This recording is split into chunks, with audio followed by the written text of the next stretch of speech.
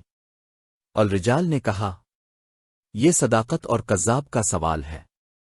اگر ایک کذاب کو صدق سے بہراور کرنے میں میری جان چلی جاتی ہے تو یہ سودا مہنگا نہیں، میں آؤں گا۔ الرجال نے کہا، آج ہی رات آؤں گا۔ مسلمہ سے کہنا کہ تو اگر سچا نبی ہے تو اپنے وعدے سے پھر نہ جانا۔ ایلچی نے مسلمہ کذاب کو الرجال کا جواب بتایا۔ الرجال یمامہ کے قلعے میں رہتا تھا۔ مشہور مورخ طبری نے لکھا ہے کہ مسلمہ اپنے خاص مہمانوں کے لیے بڑا خوشنما خیمہ نصب کرایا کرتا تھا، جس کی ساخت مکان جیسی ہوتی تھی۔ یہ خیمہ اندر سے بڑے دلفریب طریقوں اور کپڑوں سے سجایا جاتا تھا۔ صحرا کی راتیں سرد ہوتی تھیں، اس لیے مسلمہ خیمہ میں بڑا خوبصورت آتشدان رکھوا دیا کرتا تھا۔